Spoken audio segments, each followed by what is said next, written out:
Okay, so very good morning to all of you, and morning Sonal. और कौन आ गया है?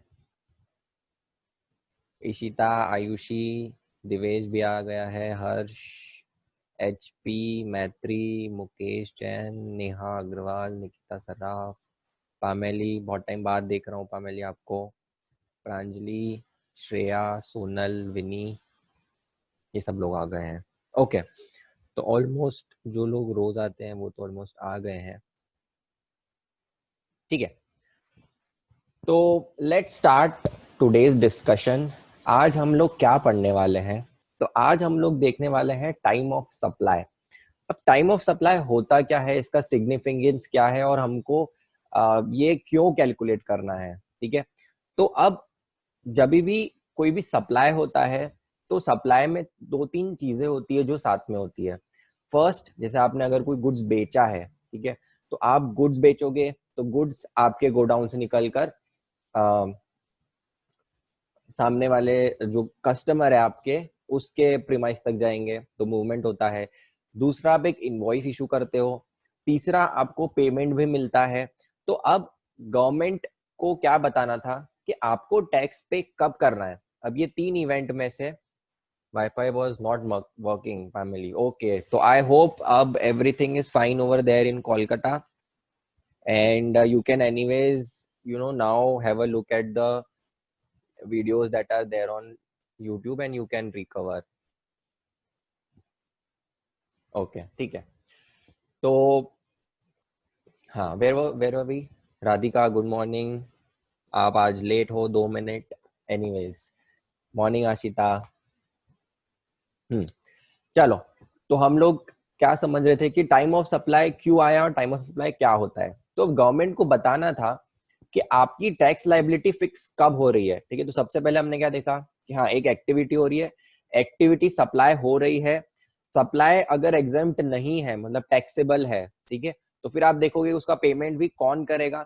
अब हमको देखना है कि पेमेंट करना कब है। गवर्नमेंट को जो टैक्स है वो आप कब पे करोगे, तो वो आप कब पे करोगे, आपकी लायबिलिटी फिक्स कब होगी, जब आपका उस सप्लाई का टाइम ऑफ सप्लाई आ गया है। तो गवर्नमेंट ने वो बताने के लिए ये सेक्शंस इंसर्ट करे हैं कि आपको कब टैक्स पे करना है उस पे, राइट। अब ये जो है ये भी दो पार्ट्स में डिवाइडेड है, और ये मैं आपको बताऊंगा, ये जो चैप्टर है ना, सिर्फ आपको 5 चार्ट्स में बताऊंगा। वो 5 चार्ट्स में पूरा चैप्टर कवर्ड है।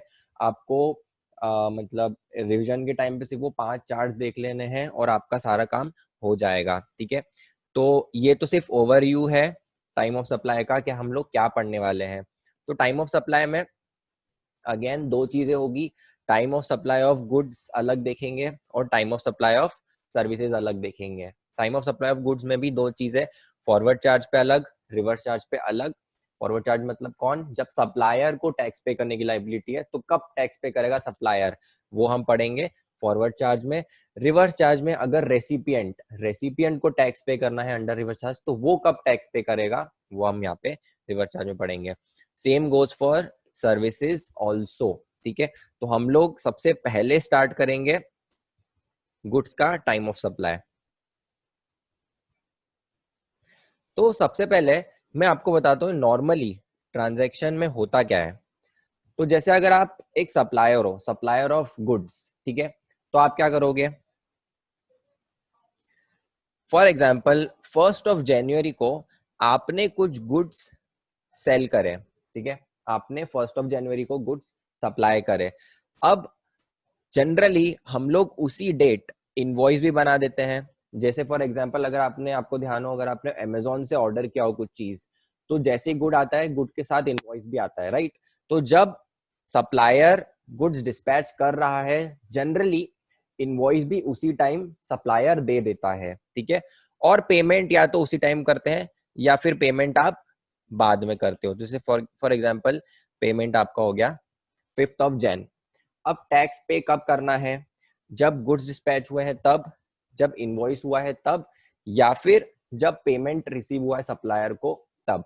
तो गवर्नमेंट ने क्या बोला कि हम तीनों में से ये मानते हैं जनरली, तो जो आपका ट्रांजैक्शन है जनरली उसका बेसिक डॉक्यूमेंट क्या होता है। अगर आपको मैं पूछूं कि आपने वो चीज खरीदी है, तो उसका बेसिक डॉक्यूमेंट क्या है, उसका प्रूफ क्या है, तो आप क्या बोलोगे, आप गुड्स तो बाद में बता नहीं सकते क्योंकि गुड्स तो कंज्यूम हो गए हैं, ठीक है, या तो आप पेमेंट बताओगे या तो आप क्या बताओगे, सबसे ज्यादा इंपॉर्टेंट चीज क्या है, इनवॉइस, ठीक है, इनवॉइस ही आपका राइट, इनवॉइस ही आपका बेस होता है कि हाँ आपने वो जैसे आप अगर ऑडिट में भी जाते हो तो आप क्या देखते हो, इनवॉइस देखते हो, इनवॉइस चेक करते हो कि पेमेंट वेमेंट उसमें सब अमाउंट सही है कि नहीं, गलत तो नहीं है, वो आपको बताता है कि आपने एक्चुअल में परचेस किया है, राइट।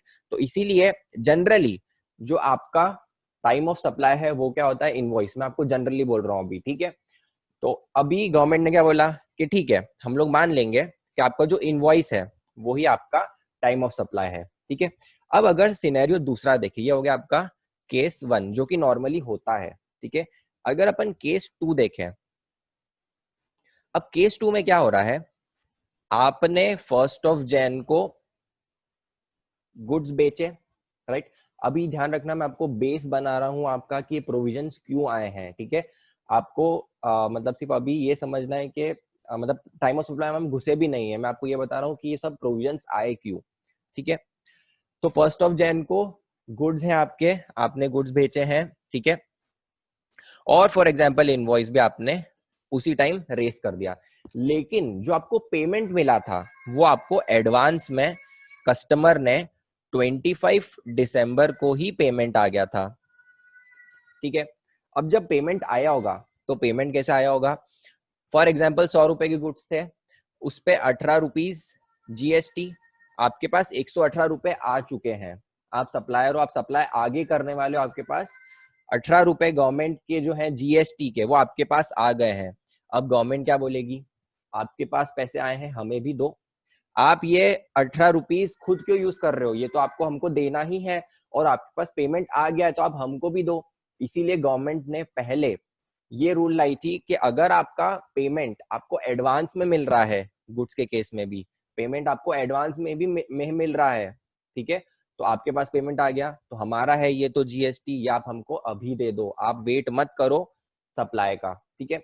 बट इसका बहुत यू नो इसकी इसकी वजह से बहुत ह्यू एंड क्राई हुआ, क्यों, क्योंकि पहले जब वीएटी था, जीएसटी के पहले क्या था, वीएटी, तो वीएटी में कभी भी एडवांस पे टैक्स पे नहीं करना पड़ता था, इसलिए जो ट्रेडर्स लोग हैं वो ये चीज डाइजेस्ट नहीं कर पाए, और उन्होंने गवर्नमेंट को क्या बोला कि हम एडवांस पे तो टैक्स पे नहीं करेंगे, आपको ये जो आपने जो सेक्शंस लाए हो आप इसको रिमूव कर दो। तो गवर्नमेंट ने क्या बोला कि ठीक है, गुड्स के केस में हम आपको पेमेंट नहीं मांगेंगे, आपका जो पेमेंट है वो हम आपको छोड़ रहे हैं कि आप एडवांस पे टैक्स पे मत करो। तो तब से क्या हुआ, ये जो पेमेंट वाला चीज है ये हमेशा के लिए मतलब अभी एग्जेम्प्ट है, तो गुड्स के केस में जो पेमेंट वाली चीज है वो आपकी चली गई, तो अभी पेमेंट आपको देखना नहीं है, ठीक है। अब इसमें आप लूप होल क्या कर सकते हो, इसमें लूप होल अभी भी बचा रहता है, क्या बचा है कि आपके पास आपने गुड्स तो सप्लाई कर दी है, ठीक है, और टाइम ऑफ सप्लाई आपका क्या होगा, इनवॉइस। अब इनवॉइस आपके ऊपर रेस करना है, ठीक है, गुड्स आपने दे दिए हैं, सामने वाले ने गुड्स यूज कर लिए, आपने उसका पेमेंट भी ले लिया, ठीक है। इनवॉइस अगर आप रेज नहीं करो तो आपको कुछ फर्क नहीं पड़ेगा, सामने वाले को भी कुछ फर्क नहीं पड़ेगा, ठीक है। तो अब उस केस में क्या होगा, आप क्या करोगे, सामने वाले से बात कर लोगे कि भाई जो इनवॉइस है ना वो मैं 1 साल बाद इशू करूंगा, 31 दिसंबर, 1 साल बाद, और तभी फिर गवर्नमेंट को पे कर देंगे, ठीक है। तब तक अपन वो 18 रुपए का यूज कर लेते हैं, उसमें इंटरेस्ट कमा लेते हैं। तो गवर्नमेंट ने बोला कि नहीं, ये नहीं चलेगा, अगर आप को इनवॉइस रेस करना है तो गवर्नमेंट ने एक टाइमलाइन दे दी है कि आपको इस डेट तक इनवॉइस इशू करना ही है। अगर आपने उस डेट तक इनवॉइस इशू नहीं किया तो हम मान लेंगे कि जब आपका वो डेट थी जहां पे आपको इनवॉइस इशू करना था वो ही आपका टाइम ऑफ सप्लाई हो जाएगा, ठीक है। तो अब गवर्नमेंट ने क्या बोला कि इनवॉइस आपको कब इशू करना है, जब आप गुड्स रिमूव कर रहे हो तभी आपको इनवॉइस रेस करना जरूरी है। आप उसके बाद अगर रेस करोगे तो आप कर दो, आप बाद में कर रहे हो तो कर दो, बट हम लोग क्या मान लेंगे टाइम ऑफ सप्लाई कि जब आपको इनवॉइस रेस करना चाहिए था, ठीक है। तो गवर्नमेंट ने क्या बोला कि हम मान लेंगे कि invoice is your time of supply provided you have issued the invoice in time. और टाइम क्या बोला गवर्नमेंट ने, इशू कब करना है आपको इनवॉइस, जब आपके गुड्स आप अपने जगह से रिमूव कर रहे हो, वो टाइम क्या हो जाएगा, टाइम ऑफ वो आ जाएगा, तब आपको इनवॉइस इशू करना है और वही हो जाएगा आपका टाइम ऑफ सप्लाई। तो अगर 1 जैन है जब आप गुड्स रिमूव कर रहे हो, अगर आपने इनवॉइस बाद में इशू किया है तो टाइम ऑफ सप्लाई क्या हो जाएगा, तो टाइम ऑफ सप्लाई हो जाएगा आपका जब आपने गुड्स रिमूव करे हैं इस टाइम पे आपको इशू कर देना चाहिए था। बट अगर आपने इनवॉइस पहले इशू कर दिया है, आपने इनवॉइस कब इशू कर दिया है, आपने इनवॉइस 31 दिसंबर को ही इशू कर दिया है, तो गवर्नमेंट कभी भी पहले टैक्स लेने के लिए मना नहीं करेगी आपको। गवर्नमेंट क्या बोलेगी कि ठीक है आपने पहले इनवॉइस किया है, it is with in time, तो हम इनवॉइस को ही मान लेंगे टाइम ऑफ सप्लाई, और 31 दिसंबर क्या हो जाएगी आपकी टाइम ऑफ सप्लाई। तो आपको सिर्फ ये दो चीजें याद रखनी है। अभी फिलहाल के लिए आपको पेमेंट का भूल जाना है क्योंकि गवर्नमेंट ने वो एग्जाम कर दिया है। वो पेमेंट एग्जाम मतलब जीएसटी से एग्जाम नहीं किया है, बट आपको एडवांस पे टैक्स पे करने से एग्जाम कर दिया है। तो इसके लिए आपको, ये तो पूरा डिस्कशन हो गया, मैंने आपको समझाया कब आया, क्यों आया, पेमेंट क्यों आया, फिर पेमेंट क्यों हट गया। तो अगर आप यहाँ पर भी देखोगे एक्ट में, तो एक्ट में भी दे रखा है, अगर ये पेमेंट का क्लॉज भी दे रखा है, लेकिन बाद में गवर्नमेंट ने notification, by way of notification exempt किया है लोगों को कि क्या है आपका from paying tax on advance, government ने बाद में एग्जाम कर रखा है। ठीक है, तो आपको जो मैं बता रहा था ये आपका time of supply of goods हो गया। Time of supply of goods क्या होगा आपका, अर्लियर ऑफ, या तो last date on which invoice was required to be issued, या फिर date of issue of invoice. तो इन दोनों में से जो भी पहले होगा वो आपका क्या हो जाएगा, टाइम ऑफ सप्लाई। ये पेमेंट वाला क्राइटेरिया अभी गवर्नमेंट ने सस्पेंड कर रखा है, अभी इसको हटा रखा है। ठीक है, और अब इशू कब करना है इनवॉइस, अगर movement of goods is involve, तो जब भी आप रिमूव करोगे अपने घर, अपने गोडाउन से वो गुड्स को, वो होगा। अगर movement of good is not required तो कब, जब आपने डिलीवर किया है या फिर अवेलेबल करवाया। जैसे फॉर एग्जांपल हमने क्या एग्जांपल लिया था इसमें, जब डिलीवरी नहीं चाहिए, आपके गोडाउन में कुछ गुड्स पड़े हुए हैं, आपने जो आपके कस्टमर उनको क्या बोला कि ये गोडाउन में पड़े हुए हैं, आज से ये गुड्स आपके, और गोडाउन में गोडाउन ओनर को, जो आपका कस्टमर है, वो क्या बोल देगा कि अब ये गुड्स आप मेरे भी आप पे होल्ड करो। तो जब आपने मेक अवेलेबल करवा दिया है तभी आपको इनवॉइस इशू करना है। तो इन दोनों में से जो भी डेट आपकी पहले हो जाएगी वो। तो ये जो चार्ट है सिर्फ आपको ये देखना है, पूरा होल एंड सोल क्रक्स इसका क्या है कि गुड्स आपके जब इशू हुए, अगर गुड्स पहले हुए हैं, इनवॉइस बाद में हुआ है, तो आपको इनवॉइस इस टाइम पे इशू करना चाहिए था, ये आपका प्लेस ऑफ सप्लाई हो जाएगा। अगर गुड्स बाद में आप दे रहे हो, इनवॉइस आपने ऑलरेडी पहले ही इशू कर दिया है, तो जब आपने इनवॉइस इशू किया है वो क्या हो जाएगा आपका प्लेस ऑफ सप्लाई। तो ये आपका फर्स्ट चार्ट है जो कि आपको याद रखना है। फॉरवर्ड चार्ज में आपका टाइम ऑफ सप्लाई क्या होगा। ठीक है, अब इसमें दो तीन स्पेशल केसेस हैं। स्पेशल केसेस बोले तो स्पेशल केसेस मतलब अगर आपका कंटिन्यूस सप्लाई ऑफ गुड्स है। अब कंटिन्यूस सप्लाई ऑफ गुड्स क्या होता है, तो कंटिन्यूस सप्लाई ऑफ गुड्स मतलब कि आपने कॉन्ट्रैक्ट किया है, जैसे आपको पता है कि पूरे साल में आपको 12,000 यूनिट्स गुड्स की गुड्स आप बेचते हो एक कस्टमर को, तो आपके और कस्टमर के बीच में क्या कॉन्ट्रैक्ट हो गया है कि हर महीने के एंड में, मतलब जब भी हमको रिक्वायरमेंट होगी, जैसे फॉर एग्जांपल ये जनवरी फरवरी है, जब भी हमको रिक्वायरमेंट होगी हम आपसे मंगवा लेंगे गुड्स। हर महीने की 30, हर महीने के लास्ट डे, हर महीने के लास्ट डे हम लोग सेटल करेंगे। आप मुझे बता देना, कस्टमर ने आपको बोला कि आप मुझे बता देना कि 31 जैन को उस मंथ में कितने ट्रांजैक्शन हुए थे, मैं उतना पेमेंट आपको कर दूंगा। ठीक है, तो 31, देन ये 29 फेब, तो ये आपकी क्या हो गई, माइलस्टोन्स हो गए कि तब आपको एक स्टेटमेंट भेजना है कि आपका इतना इतना हमने इस महीने में इतना सप्लाई किया था, आप इतना हमको टैक्स, आप इतना पेमेंट कर दो। तो आप पीरियोडिक स्टेटमेंट्स भेज रहे हो। ठीक है, तो अब इस केस में गवर्नमेंट ने क्या बोला, जब आप वो पीरियोडिक स्टेटमेंट भेज रहे हो उसके साथ ही आपको इनवॉइस भी भेजना है। तो ये जो आपके पीरियोडिक माइलस्टोन्स है ये, या फिर इससे पहले आपको क्या भेजना है, इनवॉइस। ठीक है, तो अगर आपने पीरियोडिक जो आपका स्टेटमेंट है उसके साथ ही इनवॉइस भेज दिया, तो इनवॉइस डेट ही उसके साथ या उसके पहले, तो इनवॉइस डेट को क्या मान लिया जाएगा, टाइम ऑफ सप्लाई। अगर आपने पीरियोडिक स्टेटमेंट के बाद भेजा इनवॉइस तो क्या बोलेंगे, तो इनवॉइस को आप भूल जाओ, आपने इनवॉइस भेजने में लेट हो गए हो। तो जब आपको जो पीरियोडिक स्टेटमेंट की लास्ट डेट है उस पे ही आपको मान लिया जाएगा कि टाइम ऑफ सप्लाई वो है। ठीक है, तो बेसिक प्रिंसिपल क्या हो गया कि अगर आप इनवॉइस टाइम पे इशू कर रहे हो तो इनवॉइस डेट, अगर आपने इनवॉइस इशू करने में देरी कर दी तो आपको इनवॉइस डेट भूलनी पड़ेगी। जब आपको इनवॉइस इशू करना चाहिए था वो डेट क्या हो जाएगी आपकी, प्लेस ऑफ सप्लाई, तो वो हो जाएगी आपकी टाइम ऑफ सप्लाई। तो time of supply of goods में फॉरवर्ड चार्ज में ये है। और एक और लास्ट चीज है आपकी सेल और रिटर्न बेसिस। अब सेल और रिटर्न बेसिस क्या होता है, आप अपने कस्टमर को बोलते हो कि ये लो क्वांटिटी ऑफ गुड्स, ये आप लेके जाओ अपने घर, आपको अच्छा लगे तो ही आप लेना, अदरवाइज वापस रिटर्न कर देना। उस केस में जब आप उसको गुड्स दे रहे हो तब वो सप्लाई नहीं हुआ है, राइट? क्योंकि आपका सप्लाई कब होगा, सेल, ट्रांसफर, लीज, जिसके लिए आपको कंसिडरेशन मिले। अभी आपको कंसिडरेशन नहीं मिलेगा, कंसिडरेशन कब मिलेगा, जब वो एक्सेप्ट कर ले कि हाँ ये गुड्स अब मैं यूज करने वाला हूँ, ठीक है?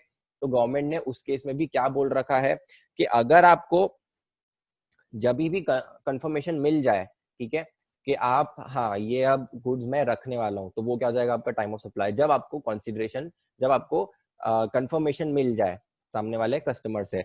अगर 6 मंथ्स में कंफर्मेशन नहीं मिला, 6 मंथ्स में कंफर्मेशन नहीं मिला, तो हम ये मान लेंगे, गवर्नमेंट ने बोला हम ये मान लेंगे कि आपने सप्लाई कर दिया है, और वो जो 6 मंथ जैसे ही खत्म होंगे उस टाइम पे आपको टाइम ऑफ सप्लाई आ जाएगा, आपको टैक्स पे करना पड़ेगा। हम मान लेंगे, दिस इज डीमिंग प्रोविजन, कि हम मान लेंगे कि आपने सप्लाई कर दिया है, ठीक है? तो 3 बातें हो गई। फर्स्ट तो नॉर्मल केस, नॉर्मल केस में क्या होगा, ये आपका नॉर्मल केस का डायग्राम ये रहा। अगर इनवॉइस टाइम से इशू कर दिया है या टाइम से पहले इशू कर दिया है तो invoice will be your place of supply. Invoice raise करने में अगर देरी हो गई है तो जब आपने गुड्स सप्लाई किया था वो ही क्या हो जाएगा आपका टाइम ऑफ सप्लाई। तो ये आपका गुड्स का फॉरवर्ड चार्ज का टाइम ऑफ सप्लाई। अभी अपन एग्जांपल देखते हैं एक बार, आपकी बारी आ गई है गाइस, ठीक है? तो फर्स्ट केस में क्या है, आपने गुड्स कब रिमूव करे हैं, 1 जैन को आपने गुड्स रिमूव करे हैं, 2 जैन को उसके पास पहुंच चुके हैं। ये आपको पेमेंट मिला है 2 जैन को, और आपने बुक में एंट्री भी कब कर दी है, 2 जैन को ही। अब मुझे बताओ ड्यू डेट क्या थी इनवॉइस इशू करने की, इनवॉइस आपको कब तक इशू कर देना चाहिए था, बताओ? 1 जैन, राइट? तो 1 जैन को आपको इनवॉइस इशू कर देना चाहिए था, आपने इशू भी 1 जैन को ही करा, तो टाइम ऑफ सप्लाई 1 जैन ही होगा, ठीक है? सेकेंड, गुड्स रिमूव हुए हैं 1 जैन, 2 जैन को आपको डिलीवरी हुई है, पेमेंट आपको लेट मिला है, 10 जैन को मिला है, इनवॉइस आपने 31 दिसंबर को ही रेस कर दिया है। अब हमको ये देखना है कि ड्यू डेट क्या थी इनवॉइस रेस करने की, तो मुझे पहले ड्यू डेट बताओ, ड्यू डेट क्या होगी? ड्यू डेट क्या है, जब आपने रिमूव करे, तो 1 जैन होना चाहिए था, ठीक है? बट आपने उसके पहले ही इनवॉइस रेस कर दिया, तो टाइम ऑफ सप्लाई क्या हो जाएगा, 31 दिसंबर। ये आपका हो गया टाइम ऑफ सप्लाई, राइट? अगर आपको एडवांस मिला है, एडवांस मतलब क्या, जो आपको पेमेंट मिला है, पेमेंट कब मिला है, 31 दिसंबर को ही मिल गया है, 1 जैन को आपने बुक्स में एंट्री भी कर दी है, ठीक है? तो रिमूवल कब है आपका, 1 जैन, तो आपको डेट इशू कब तक करना चाहिए था, 1 जैन, आपने रेस किया कब, 10 जैन को, ठीक है? वापस याद दिला दूं, पेमेंट से गुड्स के केस में कोई मतलब नहीं है, तो ये जो 2 कॉलम है मैं इसको अभी हटा ही रहा हूं कि हमको देखने ही नहीं है, ठीक है? इन दोनों में से जो पहले, तो 1 जैन हो गया। वापस से सेम एडवांस रिसीट है, एडवांस आपको कब मिला है, पहले मिल गया है, उससे कोई मतलब नहीं है। आपने 1 जैन को रिमूव किया है गुड्स, तो 1 जैन को आपको गुड्स सॉरी इनवॉइस रेस करना चाहिए था। इनवॉइस आपने रेस कब किया, 26 दिसंबर, ठीक है? 26 दिसंबर, तो इसमें टाइम ऑफ सप्लाई क्या होगा, 26 दिसंबर, क्योंकि आपने इनवॉइस टाइम से या टाइम से पहले रेस कर दिया है, तो ये आपका हो जाएगा 26 दिसंबर। अब अगर मूवमेंट ऑफ गुड रिक्वायर्ड नहीं है, ठीक है, तो मूवमेंट ऑफ गुड रिक्वायर्ड नहीं है तो हम क्या देखते हैं कि जब आपने डिलीवर किया है या फिर जब आपने मेक अवेलेबल करवा दिया है, ठीक है? तो वो कब करवाया, 1 जैन को, तो ये 1 जैन को आपको इनवॉइस रेस कर देना चाहिए था, आपने रेस कब किया, 4 जैन को। आप लेट हो गए तो गवर्नमेंट क्या बोलेगी, 1 जैन को ही हम मान लेंगे टाइम ऑफ सप्लाई। देन इसमें भी सेम यही है, 1 जैन, और लास्ट है अपना, ये भी सेम आपका यही हो जाएगा, ठीक है? तो पेमेंट हट गया है, उसकी वजह से बहुत इजी हो गया है। ये आपको सिर्फ ये देखना है इनवॉइस टाइम से इशू हुआ है या उसके पहले हुआ है, तो आपको इनवॉइस डेट उसके बाद हुआ है, तो आपकी जब इशू हो जाना चाहिए था वो वाली डेट, ठीक है? ऑल गुड, अभी तक ऑल सिंपल। तो अब लोग हम आगे जा रहे हैं हम लोग अब पढ़ने वाले हैं time of supply of goods in case of reverse charge. ठीक है, अभी हमने क्या देखा, आप सप्लायर हो, आपने गुड्स सप्लाई करे हैं और आप पे कर रहे हो। अब कैसा है, अब आप सप्लायर नहीं हो, अब आप कौन हो, रेसिपिएंट। आपने गुड्स रिसीव किए, तो गवर्नमेंट ने कुछ गुड्स बताए हैं जिसमें कैसा है कि आप जो रेसिपिएंट है उसको टैक्स पे करना है। वो कौन कौन से गुड्स है, वो ऐसे गुड्स है जहां पर जिससे आप ले रहे हो वो कोई छोटा पर्सन है, एग्रीकल्चरलिस्ट है। जैसे टोबैको लीव्स जनरली कौन लेता है, तो बड़ी बड़ी कंपनीज लेती है जो सिगरेट बनाती है, बीड़ी बनाती है, वो सब। और किसे लेती है, फार्मर से लेती है, तो वो भी रिवर्स चार्ज में है। अब उस केस में आपका टाइम ऑफ सप्लाई क्या होगा, उस केस में आपको ये देखना है, टाइम ऑफ सप्लाई के लिए आपको चार चीजें देखनी है। ठीक है, वैसे ये बेसिकली तीन चीजें ही है, मैंने इसको स्प्लिट कर रखा है चार चीजों में। तीन चीजें कैसे हैं, आपको गुड्स कब मिला, ठीक है, आप रेसिपिएंट हो, आपको गुड्स कब मिला, या फिर जो इनवॉइस रेज किया सप्लायर ने उसको 31st डे कब हुआ। ठीक है, तो रिसीट ऑफ गुड्स और 31st day from the date of issue of invoice, या फिर payment whichever is earlier. ठीक है, अब पेमेंट की भी दो डेट्स होती है। एक तो वो डेट जब आपने अपने बुक्स ऑफ अकाउंट में रिकॉर्ड किया, जैसे आपके पास चेक आया, आपने पेमेंट रिकॉर्ड कर लिया, फिर आपने उसको चेक को बैंक में डाला और वो 2-3 दिन बाद क्रेडिट हुआ। ठीक है, या फिर कभी कभी क्या होता है, उसने एनईएफटी कर दी है, तो एनईएफटी वो पहले ही कर देगा, और आपके पास इंटीमेशन जब आप वो देखोगे बैंक स्टेटमेंट, तब आपको दिखेगा कि पेमेंट आपका आया है, तो रिकॉर्ड आप बाद में करोगे। तो इन दोनों में से भी जो पहले होगा वो पेमेंट डेट हो जाएगी। तो in short, all in all, ये जो चार डेट्स हैं, इसमें से जो भी चीज पहले हुई है वो आपका टाइम ऑफ सप्लाई हो जाएगा, और उस टाइम पे आपको रिवर्स चार्ज की लाइबिलिटी आपकी फिक्स हो जाएगी। राइट, तो ये चीज ध्यान रहेगी आपको कि 31st day from the date of issue of invoice, सामने वाले ने जब इशू किया है, देन रिसीट ऑफ गुड्स, या फिर पेमेंट, इन चारों में से जो भी डेट पहले है वो आपकी क्या हो जाएगी, टाइम ऑफ सप्लाई। अगर आप इन सब से डिटरमाइन नहीं कर पा रहे हो ये चारों में से कि टाइम ऑफ सप्लाई क्या है, which is very rare condition, मैंने तो आज तक ऐसी कोई कंडीशन देखी नहीं कि आप ये डिटरमाइन नहीं कर पा रहे हो, तो गवर्नमेंट ने फिर भी दे रखा है। ऐसा नहीं हो कि अगर पेमेंट डिटरमाइन हो नहीं पा रहा है टाइम ऑफ सप्लाई, तो कोई पेमेंट ही नहीं करे। तो इसलिए गवर्नमेंट ने क्या बोला कि जब आपने ये ट्रांजैक्शन रिकॉर्ड किया है, रिकॉर्ड कौन सा ट्रांजैक्शन, परचेज ट्रांजैक्शन जब आपने रिकॉर्ड किया है, वो ही हम मान लेंगे कि वो क्या है, आपकी टाइम ऑफ सप्लाई।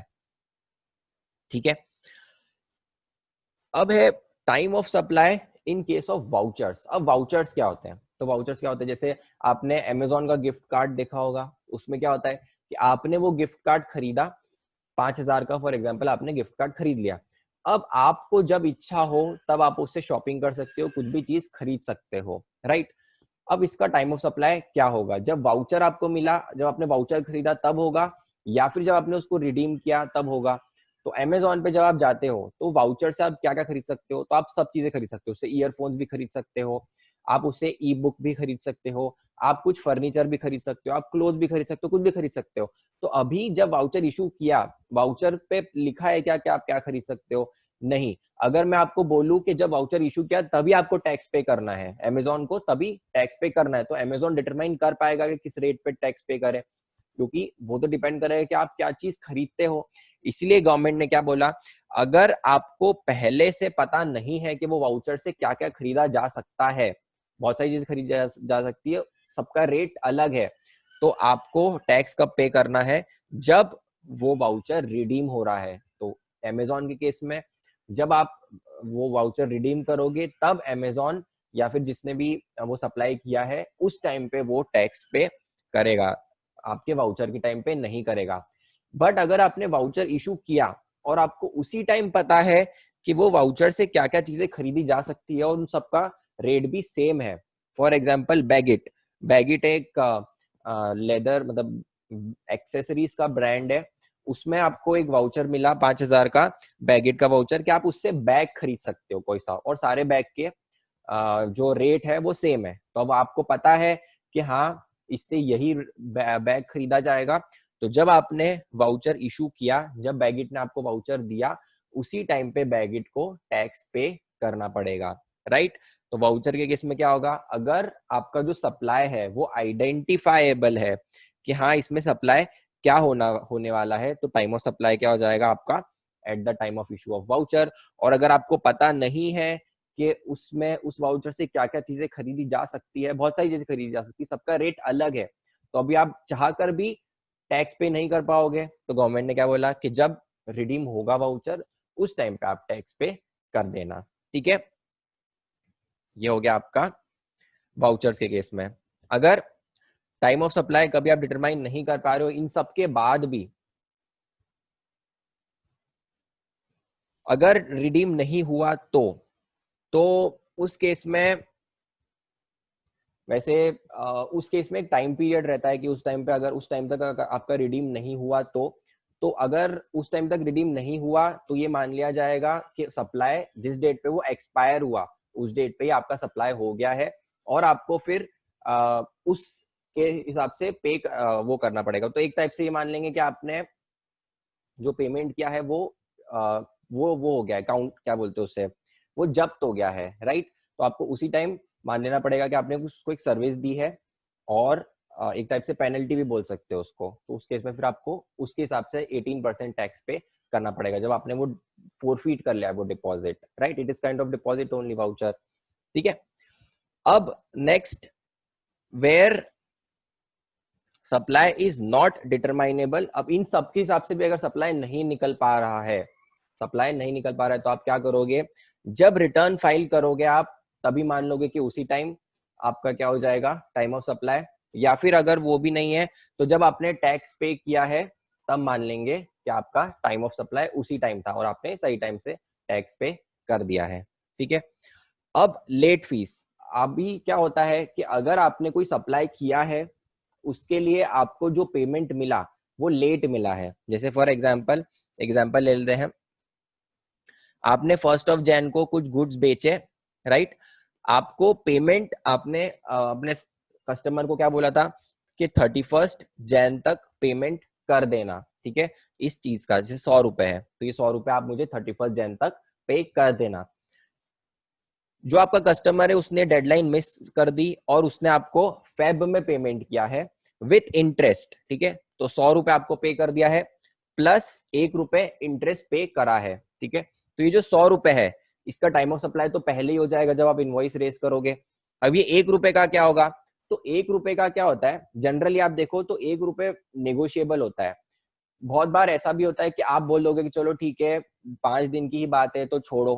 ठीक है, तो इसीलिए गवर्नमेंट ने क्या बोला कि अगर आपने इसको छोड़ दिया तो कोई बात नहीं, हम टैक्स कब लेंगे, जब ये 1 रुपए आपको रिसीव हो जाएगा, आपको कंफर्मेशन मिल गया कि हाँ ये हमको मिलने वाला है और आपको रिसीव हो गया ये, तो जब रिसीव हुआ फेब में रिसीव हुआ तो फेब में क्या मान लोगे आप इसका टाइम ऑफ सप्लाई। तो इंटरेस्ट के केस में इंटरेस्ट ऑन लेट पेमेंट आपका टाइम ऑफ सप्लाई क्या हो जाएगा, जब वो आपको इंटरेस्ट मिला है वो।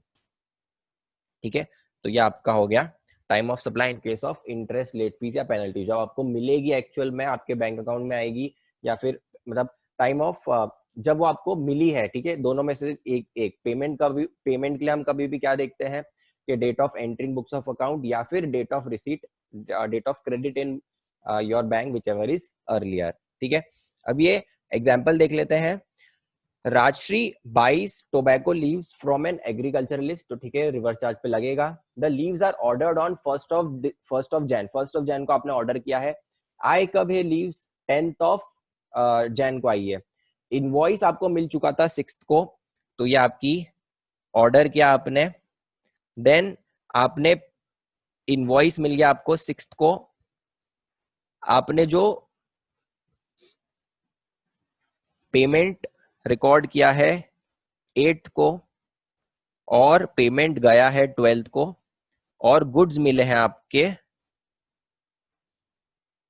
ये आपका बैंक हो गया, ये आपका बुक्स ऑफ अकाउंट हो गया, और यहाँ पे 10th को आपको मिले हैं गुड्स। अब बताओ इसमें टाइम ऑफ सप्लाई क्या होना चाहिए। तो देखो टाइम ऑफ सप्लाई के लिए हम 4 चीजें देखेंगे, चारों में से जो भी पहले हो जाए। ठीक है, एक तो आपका इनवॉइस हो गया। अच्छा, उसमें ऑर्डर डेट आती है कहीं पे, कभी भी ऑर्डर डेट देखी थी क्या आपने, वो चारों में से ऑर्डर डेट कुछ होती है क्या, नहीं। ऑर्डर से आपको कोई मतलब नहीं, ऑर्डर आपने 1 साल पहले भी किया हो तो आपको ऑर्डर से कोई मतलब नहीं है, तो ये तो आपकी चले गई। ठीक है, तो इसको मैं हटा रहा हूं।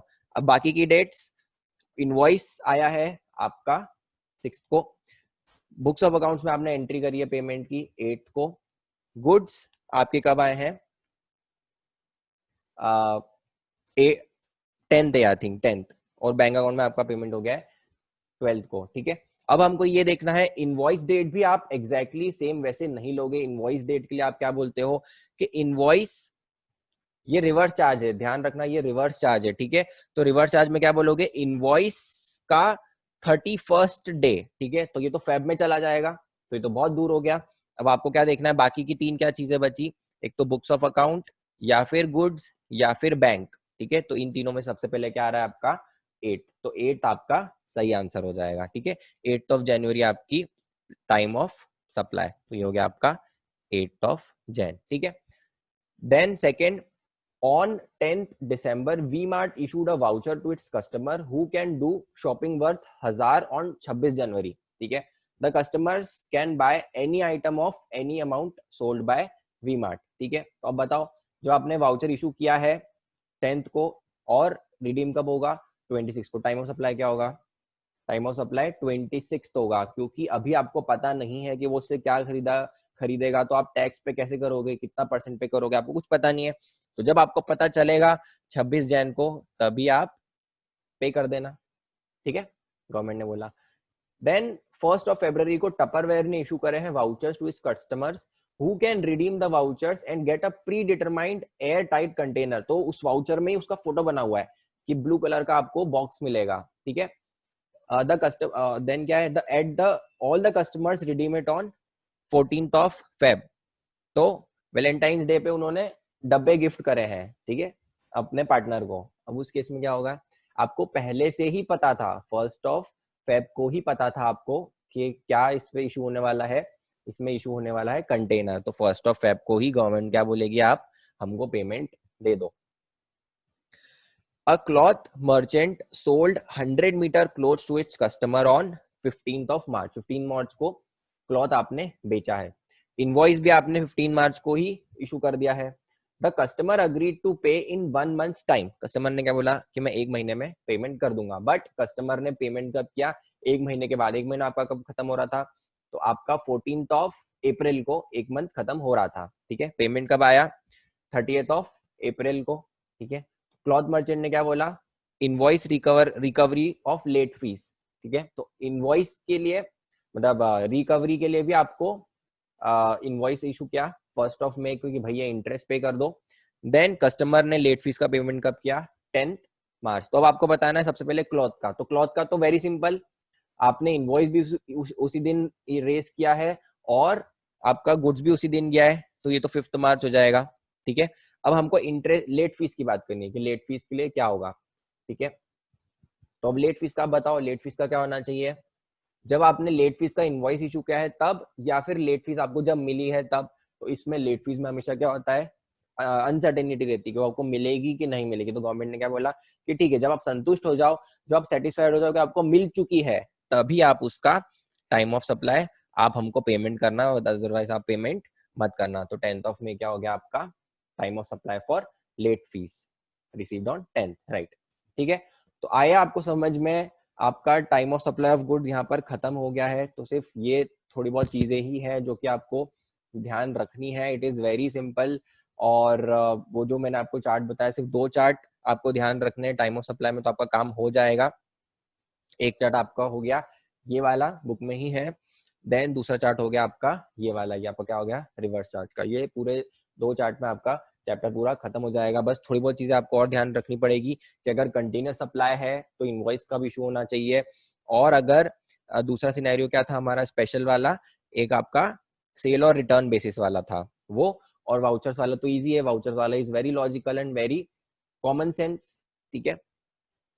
अब नेक्स्ट है time of supply of services. अगर बैड डेट हुआ तो इन नॉर्मल केस, देन तो बैड डेट हुआ तो आप उसमें क्या है आपको कि अगर उसने पेमेंट नहीं किया, जब आपको पेमेंट रिसीव होगा तभी होगा। उसने पेमेंट नहीं किया तो क्या हो जाएगा? आपको आपको टाइम ऑफ सप्लाई आएगा ही नहीं। और अगर नॉर्मल केस में अगर उसने बैड डेट किया, मतलब जैसे जो आपने 100 रुपए दिए थे उस पे ही उसने बैड डेट कर दिया, तो उस केस में गवर्नमेंट क्या बोलेगी कि आपकी रिस्पॉन्सिबिलिटी है कि आप हाँ, तो इस उसमें उसको तो इनपुट टैक्स क्रेडिट नहीं मिलेगा, बट इस केस में आपको टैक्स तो पे करना पड़ेगा जीएसटी को। गवर्नमेंट ने क्या बोला, आपने सेल करी है, ट्रांसफर हो गया है, हम ये मान लेंगे सेल हो गई है, पेमेंट मिले ना मिले वो आपकी जिम्मेदारी है, ठीक है। Then time of supply of services. अब time of supply of services क्या होता है? अब सर्विसेज के केस में एक चीज और ऐड हो जाएगी, इनवॉइस और सर्विस वाला तो था ही, पेमेंट में अगर आपको एडवांस मिला है तो भी आपको टैक्स पे करना है, ठीक है। इनपुट टैक्स क्रेडिट नहीं मिलेगा सर, उसे नहीं मिलेगा क्योंकि आप अगर हम लोग आईटीसी में और पढ़ेंगे कि आईटीसी में अगर वो पेमेंट नहीं करता है तो उसको क्रेडिट नहीं मिलेगा, उसने ले लिया है तो उसको रिवर्स करना पड़ेगा, वो हम आगे पढ़ेंगे आगे और, ठीक है। आईटीसी वाले चैप्टर में आपके सारे डाउट्स क्लियर हो जाएंगे। तो time of supply of service. अब सर्विस के केस में टाइम ऑफ सप्लाई क्या होगा? अब सर्विस का एक अपन नॉर्मल एग्जांपल लेते हैं। तो जनरली क्या होता है, आप कभी भी कोई सर्विस लेते हो, ठीक है, तो सबसे पहले आपकी सर्विस होती है, ठीक है। फॉर एग्जांपल 1 को आपने कुछ रिपेयर करवाया, ठीक है, वो इनवॉइस इशू होगा उसका। 2 को फॉर एग्जांपल इनवॉइस इशू हो गया और आपने 3 को उसका पेमेंट भी कर दिया, ठीक है। अब इस केस में भी गवर्नमेंट ने बोला सिंपल कि अगर हम लोग इनवॉइस को मानने में हमें कोई दिक्कत नहीं है, हम इनवॉइस को मान लेंगे टाइम ऑफ सप्लाई, अगर आपने इनवॉइस सही टाइम पे रेस किया है तो। अब सही टाइम क्या बताया गवर्नमेंट ने? तो गवर्नमेंट ने बोला कि आप 30 डेज में इनवॉइस रेस कर दो। जब भी आपकी सर्विस हुई है, इस सर्विस की डेट से 30 डेज में आप इनवॉइस रेस कर दो। अगर आपने 30 डेज में इनवॉइस रेस कर दिया तो हम क्या मान लेंगे कि इनवॉइस और payment whichever is earlier, this और this whichever is earlier, अगर आपने इनवॉइस टाइम से इशू कर दिया है तो, ठीक है। क्योंकि पेमेंट क्योंकि अगर आपको एडवांस मिल गया, इनवॉइस के पहले भी अगर आपको पेमेंट मिल गया तो गवर्नमेंट क्या बोलेगी कि सर्विस आप दे रहे हो तो सर्विस के केस में हम नहीं मानेंगे एडवांस, हमको अगर आपके पास एडवांस आया, आपके पास पैसा आ गया है तो हमें भी अपना शेयर चाहिए। गुड्स में तो जो ट्रेडर्स है उन्होंने बहुत रेजिस्ट किया उसको और गवर्नमेंट को चेंज करना पड़ा उसमें कि एडवांस पेमेंट नहीं है, लेकिन सर्विसेज के केस में एडवांस पेमेंट होता है तो आपको जीएसटी पे एडवांस में ही करना पड़ेगा, ठीक है। तो आपका क्या हो गया, इनवॉइस अगर 30 डेज में रेज हो गया है तो डेट ऑफ इनवॉइस और date of payment whichever is earlier. Second case, अगर इनवॉइस लेट आपने रेज किया है, 1 को आपने सर्विस दी, ठीक है, आपका 3 को आपको मिल गया है पेमेंट, ठीक है, बट आपने इनवॉइस आराम से रेस किया, आपने सोचा कि मैं इनवॉइस बाद में रेस कर दूंगा, क्या जल्दी है, तो 5 को आपने इनवॉइस रेस किया है, ठीक है। अब इस केस में गवर्नमेंट क्या देखेगी कि आपने जो इनवॉइस रेस किया है वो 30 डेज में किया है क्या, तो 30 डेज में नहीं किया है, आप इनवॉइस पे करने में, इनवॉइस रेस करने में लेट हो गए हो, तो गवर्नमेंट क्या बोलेगी, फिर आप इनवॉइस को भूल जाओ, अब हमको इनवॉइस से कोई मतलब नहीं है, आप टाइम से इशू करते तो ही हम इनवॉइस देखते हैं। अब क्या हो जाएगा, सर्विस कब दी है या पेमेंट कब रिसीव हुआ है, विच एवर इज अर्लियर, ठीक है।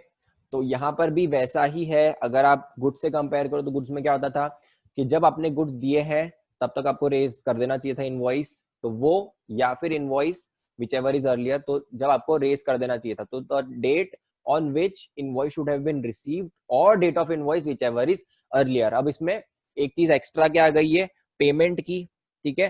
तो इसमें क्या देखोगे, अगर पेमेंट टाइम से हो गया है, अगर पेमेंट अगर इनवॉइस टाइम से इशू हो गया है तो आप इनवॉइस देखोगे और पेमेंट देखोगे, इनवॉइस टाइम से इशू नहीं हुआ है तो इनवॉइस को भूल जाओ, आप क्या देखोगे कि सर्विस कब हुई है, पेमेंट कब हुआ है, उन दोनों में से जो पहले हुआ है, ठीक है। अगर ये पेमेंट आपको पहले मिल गया होता, ये पेमेंट आपको कब मिल गया है, अगर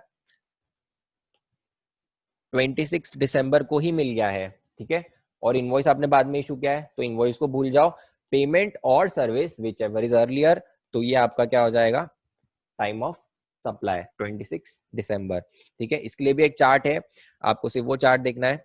एक तो ये चार्ट है, इसमें मैंने बता रखा है कि अगर आपने इनवॉइस टाइम से इशू कर दिया है तो इनवॉइस डेट या फिर payment date whichever is earlier. और पेमेंट में अब क्या है, वापस से वही दो चीजें जो वहां पे गुड्स में थी, पेमेंट डेट दो हो सकती है, आप बुक्स ऑफ अकाउंट्स में कब रिकॉर्ड कर रहे हो या फिर आपके क्रेडिट कब हो रहा है आपके बैंक अकाउंट में।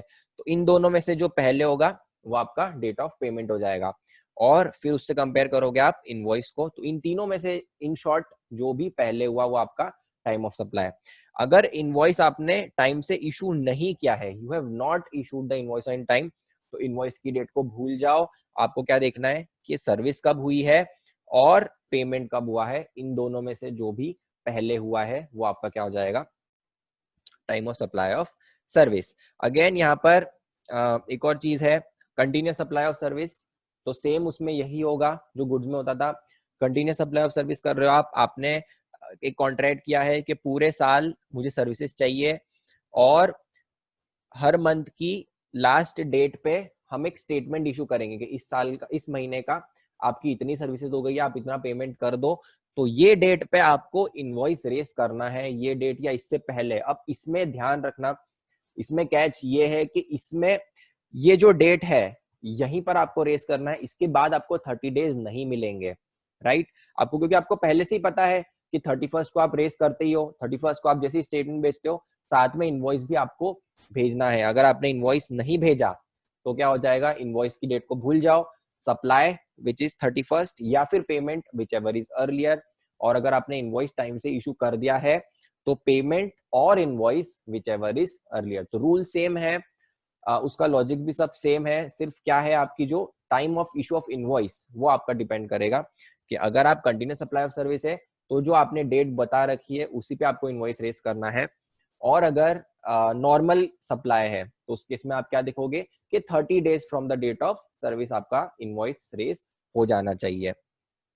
अच्छा, अब ये जो 30 डेज है ना, गवर्नमेंट ने रिलैक्सेशन दिया है कि इंश्योरेंस, बैंकिंग और एनबीएफसीज, ये सब जो कंपनीज है ना, ये इसको 45 डेज तक रेस कर सकते हैं। तो ये जो 3 कंपनीज हैं और फाइनेंशियल इंस्टीट्यूशंस भी, ये चारों लोग अगर चाहें तो मतलब उनके लिए ये 30 डेज की जगह आपको क्या रीड करना है, 45 डेज तक आपको इनवॉइस रेस करना है।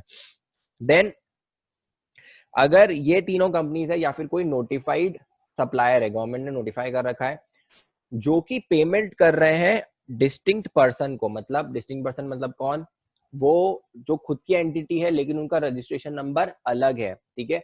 तो उस केस में क्या मान लेंगे कि टाइम ऑफ सप्लाई क्या हो जाएगा, जब आपने रिकॉर्ड किया है बुक्स ऑफ अकाउंट में या फिर जब आपका क्वार्टर एक्सपायर हो रहा है, वो वाला केस, ठीक है।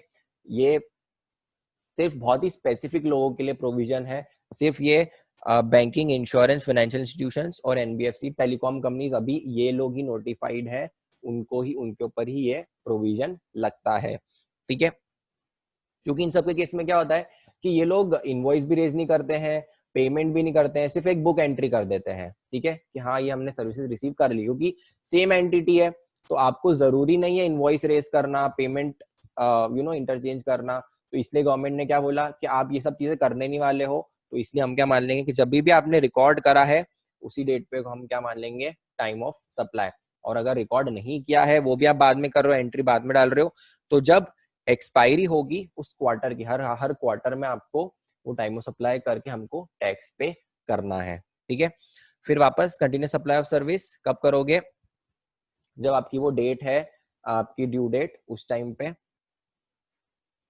और आपका व्हेन सप्लाई सीजेस, अब इसका मतलब क्या होता है, तो जैसे फॉर एग्जांपल आपने एक कॉन्ट्रैक्ट किया कि मैं 10 लाख की सर्विसेज प्रोवाइड करूंगा, ठीक है, लेकिन जो रेसिपिएंट है वो आपसे, आपकी सर्विसेज से सेटिस्फाइड नहीं है, उसने क्या बोला, जैसे ही 50% सर्विस हुई उसने बोल दिया आपको कि बस अब मुझे सर्विसेज नहीं चाहिए ज्यादा आगे, ठीक है। तो जिस डेट वो आपकी सर्विस खत्म हुई तब तक आपकी जितनी भी सर्विसेज हो गई है उसका टाइम ऑफ सप्लाई क्या आ गया, वो वाली डेट आपकी क्या हो जाएगी, टाइम ऑफ सप्लाई। उस टाइम पे आपको गवर्नमेंट को टैक्स पे करना पड़ेगा, ठीक है। तो ये आपका टाइम ऑफ सप्लाई। और ये वाला चार्ट है, थर्ड चार्ट जो अब मैं आपको बोल रहा हूं, इसमें आपका time of supply under forward charge cover हो गया। क्या कि अगर आपने इनवॉइस 30 डेज में इशू कर दिया है तो आपका डेट ऑफ इनवॉइस और date of payment whichever is earlier. अगर आप इनवॉइस रेस करने में लेट हो गए हो तो आपका प्रोविजन ऑफ सर्विस या फिर payment whichever is earlier. तो ये क्रक्स है पूरे आपके फॉरवर्ड चार्ज में time of supply on service का। ठीक है, तो ये आपका थर्ड चार्ट हो गया। ठीक है, तो forward charge on goods, reverse charge on goods, forward charge on service, ये तीन चार्ट आपको ध्यान रखने। इन दी एंड अगर आप जब रिवीजन करोगे सिर्फ आपको ये चार्ट देखने और आपका काम हो जाएगा। ठीक है, एग्जांपल्स देख लेते हैं। CA Suresh filed continuous supply of service, वापस बता दूं तो same continuous supply of goods जैसा होता है वैसा ही होगा। एक एग्जांपल ले लेता हूं, जैसे आपने सर्विसेज दे रहे हो और आपने बोला कि जो भी मंथ एंड है उस पे मैं इनवॉइस रेज करूंगा वो सर्विसेज के लिए। तो जैसे इस महीने में जनवरी के मंथ में आपने 1 लाख रुपए की सर्विसेज दी। ठीक है, अपने कस्टमर को 1 लाख रुपए की सर्विसेज दी। अब आपको इनवॉइस कब रेज करना चाहिए था? 31st डे को। इसमें ध्यान रखना वो 30 डेज नहीं मिलते हैं। अगर आपने 31st जनवरी को ही इनवॉइस रेज कर दिया तो कोई दिक्कत वाली बात ही नहीं है, ये आपका प्लेस ऑफ सप्लाई जैसे, और पेमेंट आपको आया है 1st ऑफ फेब को। ठीक है, तो प्लेस ऑफ सप्लाई आपका क्या हो जाएगा? ये, तो यहाँ पे आपकी इनवॉइस डेट हो गया, ये पेमेंट हो गया। ठीक है, बट अगर आप इनवॉइस लेट इशू करते हैं, ठीक है, अगर आपने इनवॉइस कब रेज किया है? 1st ऑफ फेब और पेमेंट आया है 2nd ऑफ फेब को। ठीक है, तो इस केस में आप इनवॉइस इशू करने में लेट हो गए हो तो date of completion of service या फिर payment whichever is earlier, तो आपकी डेट ऑफ सर्विस क्या हो जाएगी? ये आपकी सर्विस है, सर्विस आपकी 31st जैन हो जाएगी। तो ये आपका टाइम ऑफ सप्लाई हो गया। ठीक है, बट अगर आपको इनवॉइस 31st इनवॉइस आपको पेमेंट आपको एडवांस में मिल गया है, मतलब क्या? आपको जो पेमेंट है वो 29 जैन को ही मिल गया है, सर्विस कब खत्म हो रही है? 31st जैन को। ठीक है, फिर इनवॉइस आपने कब इशू किया है? इनवॉइस आपने 2nd फेब को इनवॉइस रेज किया है। अब इस केस में क्या होना चाहिए? इनवॉइस इशू करने में आप लेट हो गए तो इनवॉइस को भूल जाओ, आपको क्या देखना है? पेमेंट और supply which ever is earlier. तो ये आपका टाइम ऑफ सप्लाई क्या हो जाएगा? 29 जनवरी। ठीक है, तो ये क्या हो गया आपका? Continuous supply of service. ठीक है, अब ये एग्जांपल्स देख लेते हैं। CA Suresh filed returns for its clients on 20th of April, तो 3 भी भरी होगी। He issued invoice for the service on 10th of May. तो सबसे पहले आपको क्या देखना है कि 30 डेज में इनवॉइस इशू हो गया है क्या? तो क्या लगता है 30 डेज में इशू हो गया इनवॉइस? यस।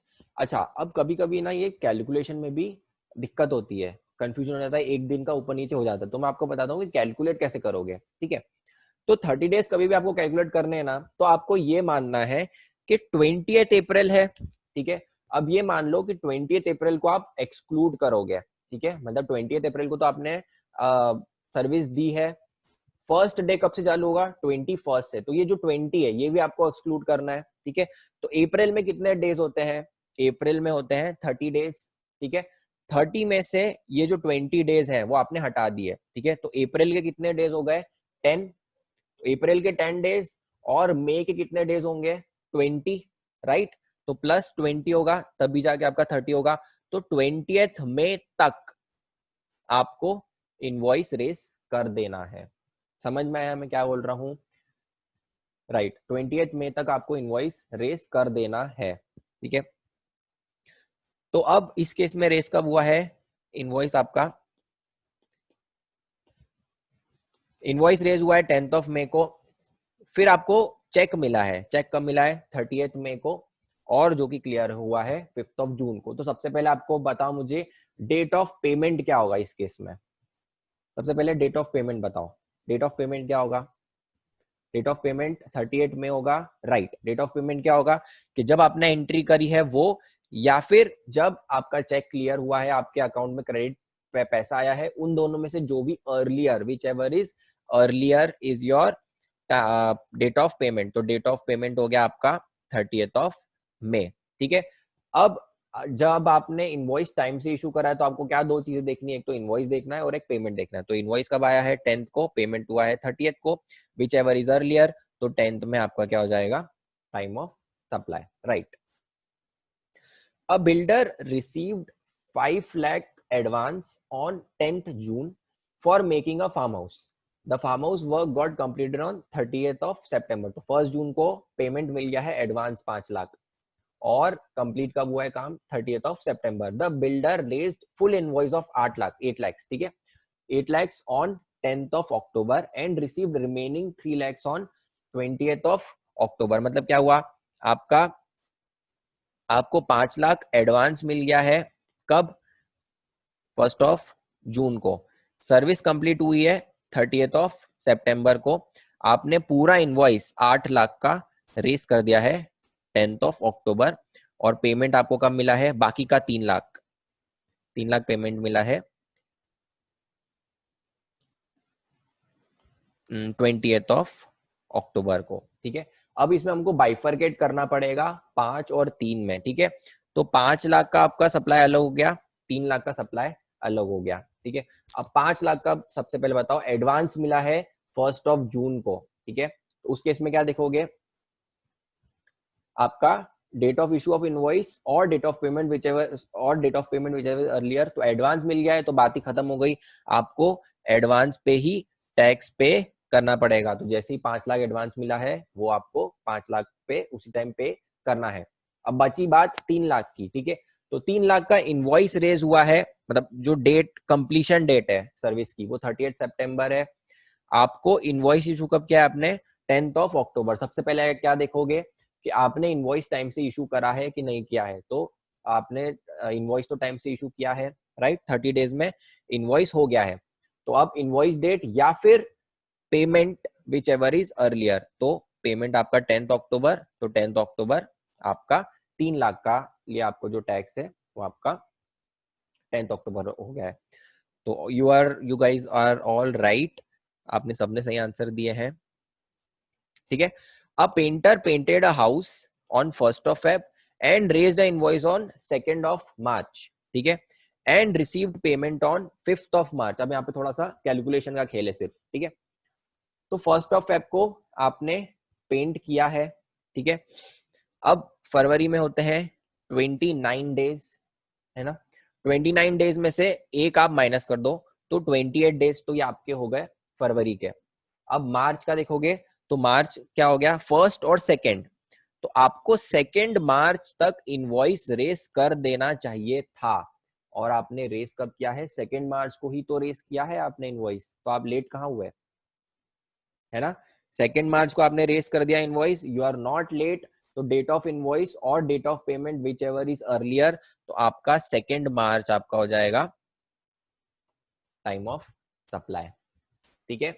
आपको कैलकुलेशन का ध्यान देना है, टाइम ऑफ सप्लाई में कैलकुलेशन इज वेरी इंपॉर्टेंट, ठीक है।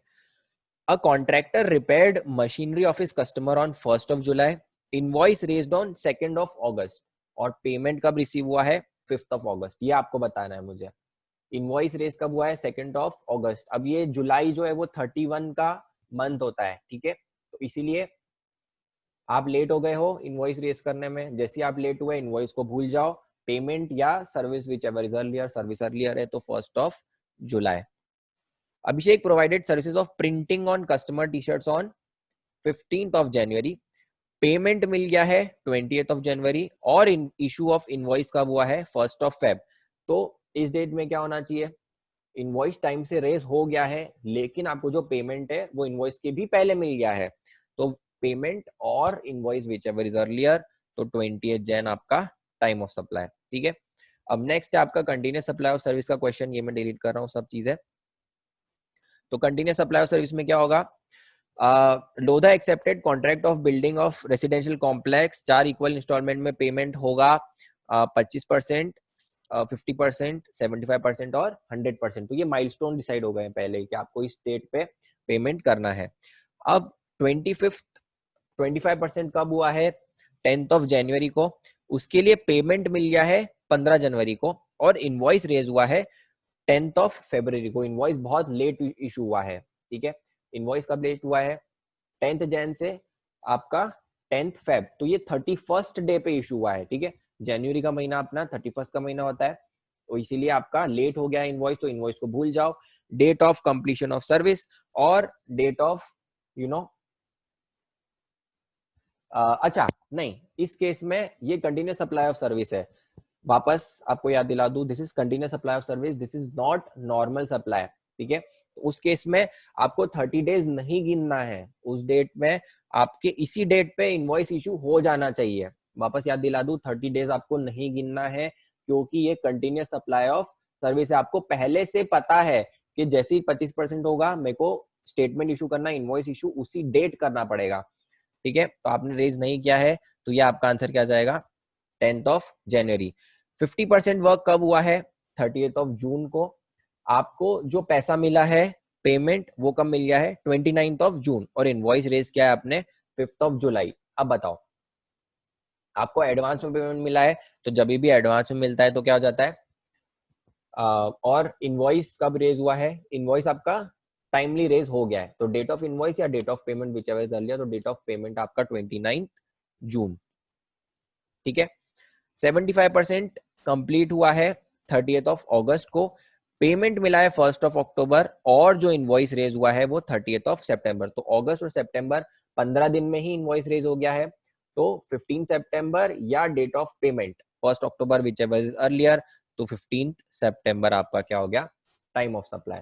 और लास्ट 100% वर्क हो गया है 20th ऑफ दिसंबर को, इनवॉइस भी और पेमेंट दोनों सेम डेट हो गया है 31st ऑफ दिसंबर। अब बताओ, अब आपको इनवॉइस रेस कब करना चाहिए था, 20th ऑफ दिसंबर को। इसमें 30 डेज नहीं मिलेगा, वापस से I am repeating, 30 days continuous supply of service में नहीं मिलता है। तो आपका 20 जनवरी को, आप 20 दिसंबर को आपको इनवॉइस रेस करना चाहिए था, आपने इनवॉइस रेस बाद में किया, पेमेंट बाद में मिला है, तो ये क्या हो जाएगा आपका 31st ऑफ दिसंबर।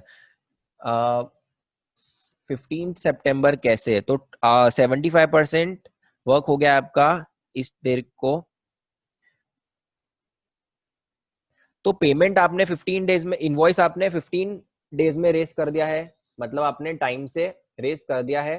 ठीक है, तो डेट ऑफ इनवॉइस या डेट ऑफ, अच्छा नहीं, sorry sorry sorry, my mistake, ये आपका 15 सितंबर नहीं होगा, आपको इनवॉइस रेस करना चाहिए था 30th ऑफ अगस्त को ही, पेमेंट मिला है बाद में, तो 30th ऑफ अगस्त ही होगा, 30th ऑफ अगस्त ही होगा। राइट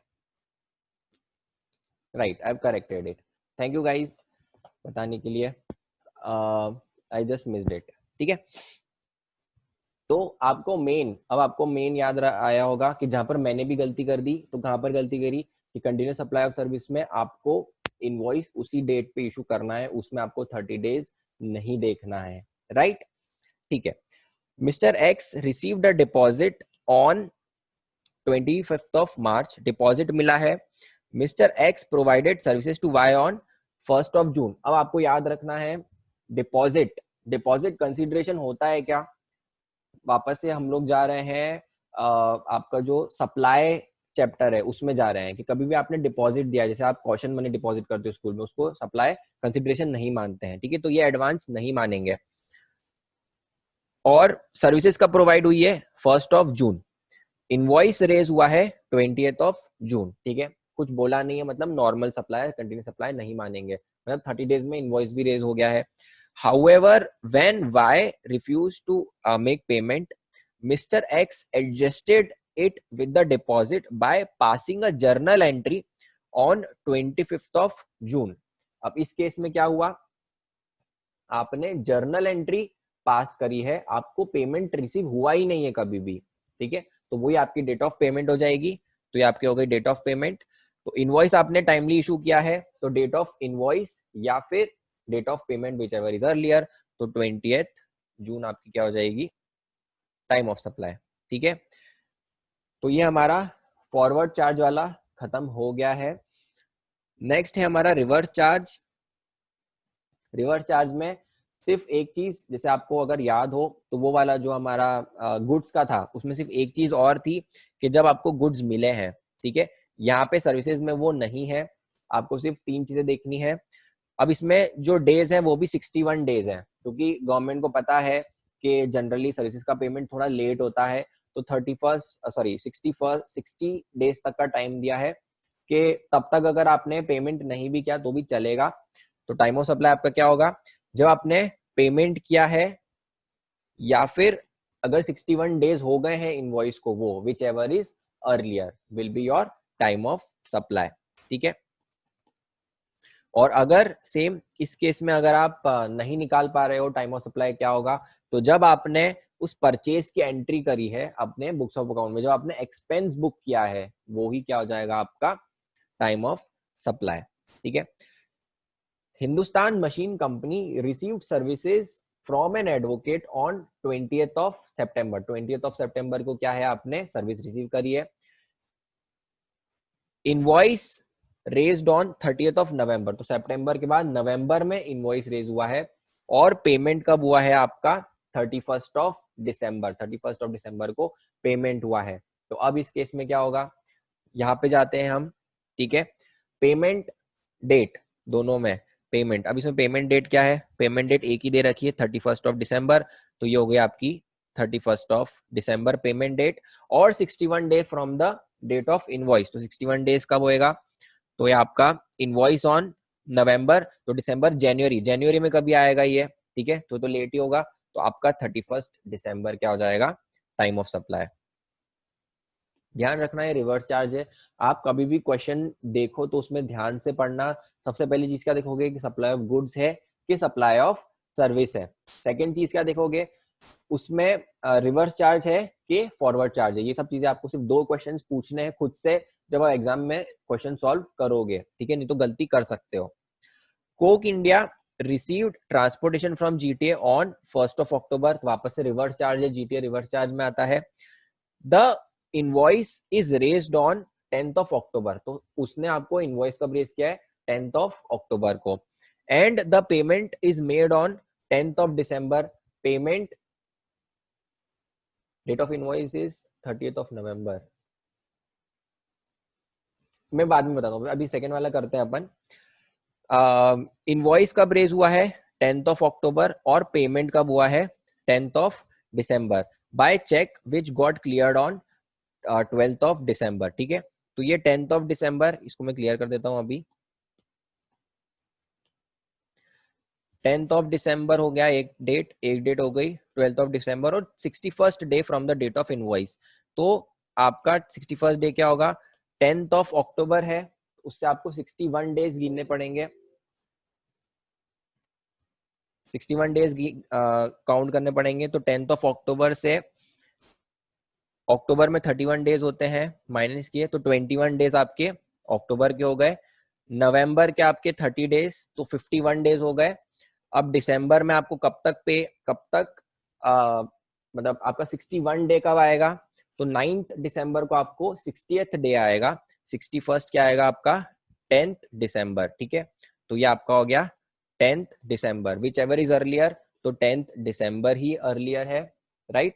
तो 10 दिसंबर आपका टाइम ऑफ सप्लाई हो जाएगा। एक बार फर्स्ट वाला वापस बता देता हूं अगर आपको कुछ डाउट हो तो फर्स्ट वाले में क्या डाउट है, आपने सर्विसेज कब ली है 20th ऑफ सितंबर, ठीक है। तो जब से सर्विसेज ली है उससे कोई मतलब नहीं हमको, गुड्स के केस में मतलब होता था, सर्विसेज के केस में आपको मतलब नहीं है। एडवोकेट ने इशू कब किया है इनवॉइस 30th ऑफ नवंबर, ठीक है। तो आपको इससे 61 डेज गिनना है, राइट। 61 डेज में अगर आपने पेमेंट कर दिया तो पेमेंट डेट हो जाएगी, 61 डेज के बाद अगर आपने पेमेंट किया तो 61 डेज आपका हो जाएगा टाइम ऑफ सप्लाई, ठीक है। तो अब 61 डेज कब होएगा आपका, तो नवंबर है तो दिसंबर जनवरी में जाएगा कभी, तो जनवरी तक का आपको टाइम दिया है कि आप जनवरी तक पे कर दो, अगर जनवरी तक पे नहीं किया तो 61 डेज आपका टाइम ऑफ सप्लाई हो जाएगा, बट आपने पेमेंट कब करा है उसके पहले कर दिया है आपने, तो दिसंबर में ही पे कर दिया है, तो इसीलिए दिसंबर क्या हो जाएगा आपका टाइम ऑफ सप्लाई, ठीक है। अब मुझे एक सेकंड दो, मेरा लैपटॉप में चार्जिंग खत्म हो रही है, I just get my charger, तो just give me 2 minutes, I not even 2 minutes, just give me 1 minute, I be back.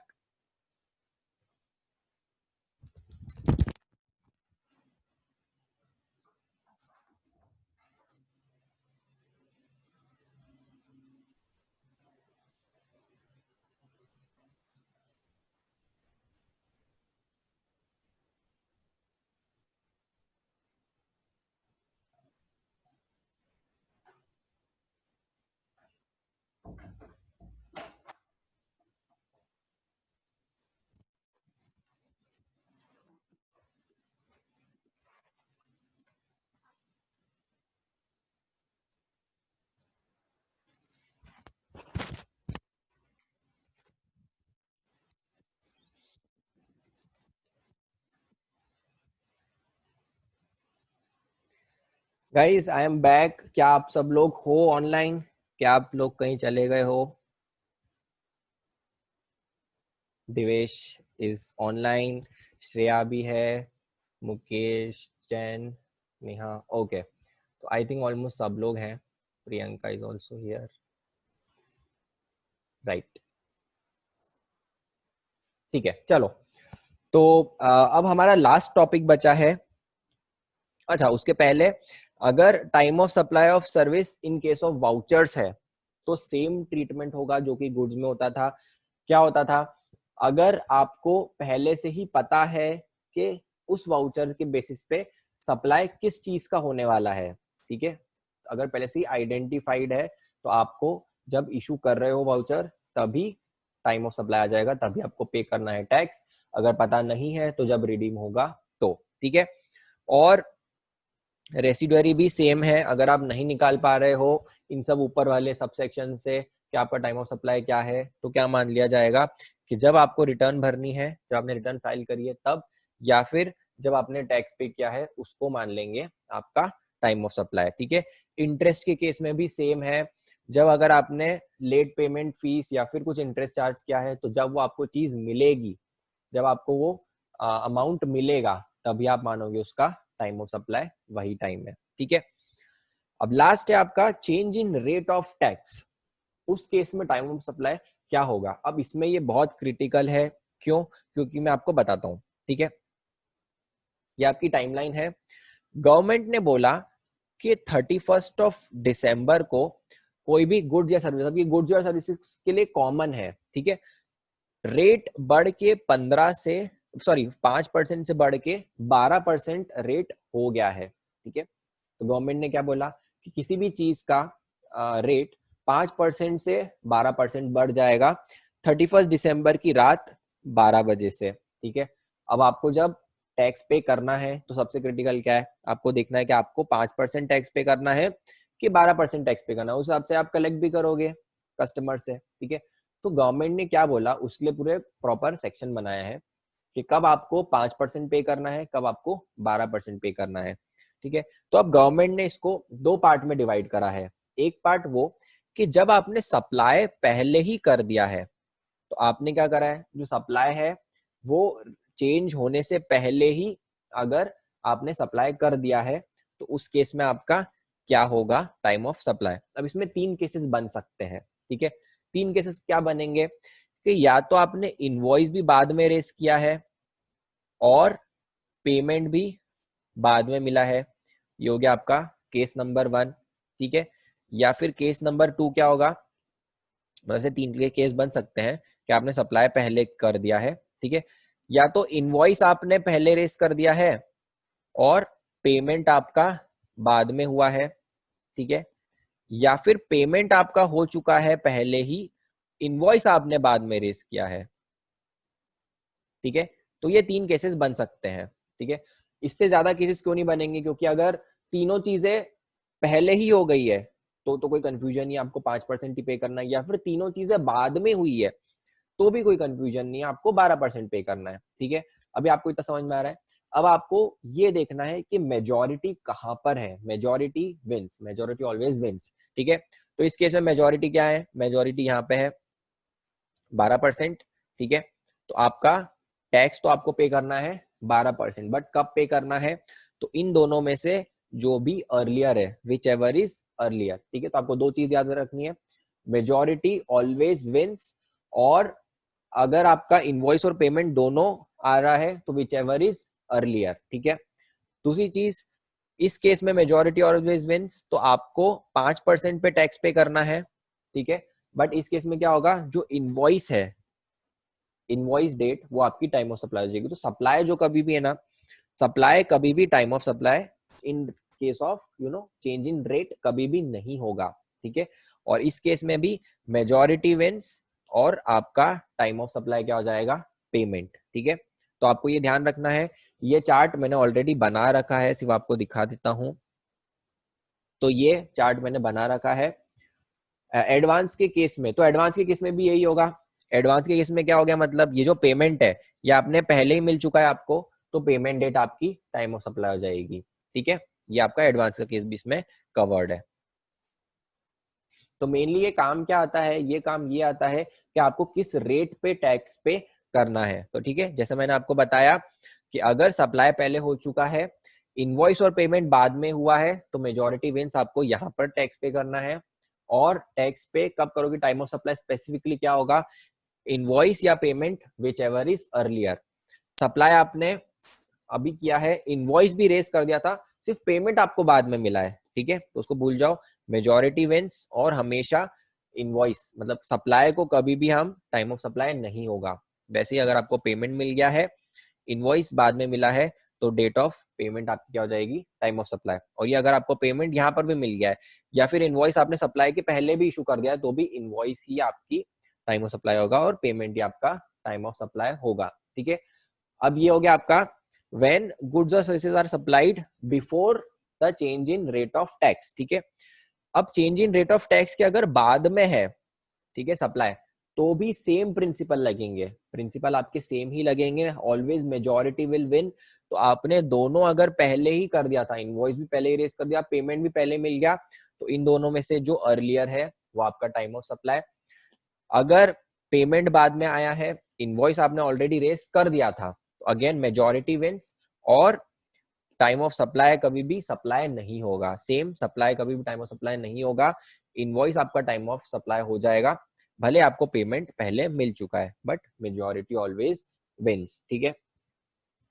तो ये हमारा डिस्कशन था इन case of change in rate of tax, ठीक है। अब एक लास्ट डिस्कशन है, अब लोग क्या कर सकते हैं इस केस में, इसका फायदा उठा सकते हैं, ठीक है। फायदा कैसे उठा सकते हैं वो मैं आपको बताता हूं।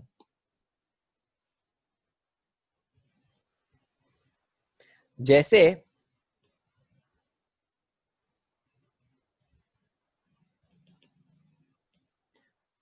आपको पता चला कि 31 से आपकी कोई